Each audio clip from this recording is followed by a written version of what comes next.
let's get to the news. And we're going to start with this horrific murder in Charlotte, North Carolina. The national media has finally been shamed into covering it, but they are doing what you would expect them to do, somehow turning this into a story about Republicans and Trump and conservatives and MAGA, more than a story about the truth, which is that a violent repeat offender who should not have been on the streets murdered an innocent girl in North Carolina.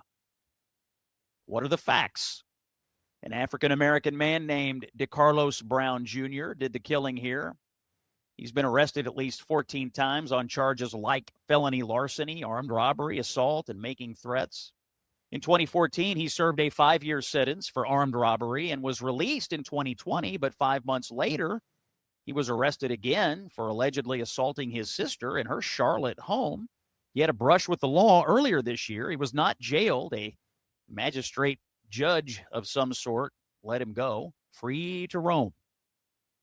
There is absolutely a racial component to this story on a couple of fronts. First, the kinds of soft-on-crime policies advocated by the left following the George Floyd riots are absolutely why Brown was not in prison. In the name of racial equity, many cities and states decided that violent, repeat offenders should be released from prison and left to roam freely in our communities. Brown himself is clearly heard on the tape saying, "I got that white girl." You can listen to it for yourself. Sounds like racial animus to me. And second, let me also say that the media narrative here is important. Everyone within the sound of my voice knows that had the roles been reversed and a white male, a violent repeat offender white male, had murdered in cold blood a black or brown female on a train, every national news organization would be broadcasting live from Charlotte 24/7. Every national news organization would be there. There would be public uprisings. There would be speeches about white supremacy. It would all be used as a vehicle for sweeping public policy changes. You know it, and I know it. And every honest person knows why the national media ignored this story and now portrays it in a way that sidesteps the terrible truths that we have learned. And I'll tell you one more thing. The victim here, Irina Zarutska, is simply the wrong kind of immigrant. Now, what do I mean by that? Well, she's white. She's from Ukraine, not Mexico or Central or South America. The national media narrative right now is that a white supremacist administration is brutalizing illegal immigrants simply because they are brown. That's the narrative. You hear it every night. And yet in this case, a legal immigrant to this country, a white immigrant, was brutalized and murdered by a violent African-American male. This does not fit the narrative. And when things don't fit the narrative, they are disappeared from reality by our media. The same goes for the shooting in Minneapolis a couple of weeks ago. That's gone from the news. You'll never hear about it again. Same thing from Nashville a couple of years ago. That came and went like it never happened because the shooters were trans and they shot up Christian schools. Doesn't fit the narrative.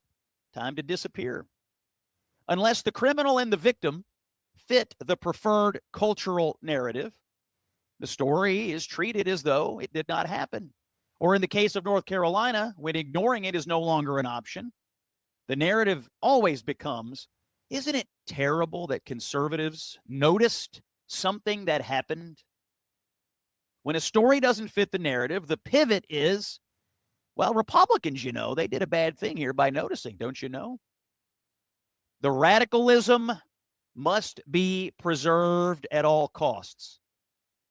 The soft on crime policies must be preserved. The left, the radical, progressive, Marxist, anti-American left can never, ever, ever be portrayed as being in the wrong. Never. If you want to know why our national media is held in such low esteem, this is it. The sins of omission, the sins of promoting narratives over reality, the sins of distorting the truth.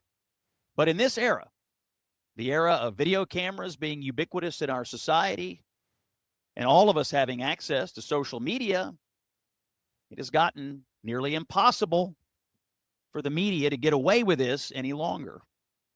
And they just don't realize it yet, that nobody is buying the narratives anymore. By the way, if you have not read it, I highly recommend Kat Rosenfield's piece in the Free Press today on the taboo that led to this murder. What is the taboo? Well, we are not allowed to say anything about the crazy, violent people on our trains and in our public spaces. Look at this story. Crazy person murders innocent victim. Crickets from the media. But in New York City, when Daniel Penny subdued the exact same kind of person on a subway, he was treated like a criminal and charged. They attempted to deprive him of his liberty. Now, he was acquitted.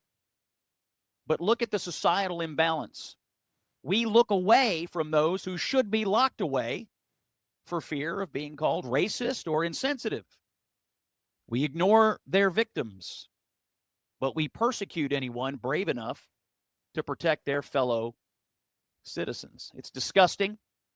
Ladies and gentlemen, cultural decline is a choice. Enough is enough.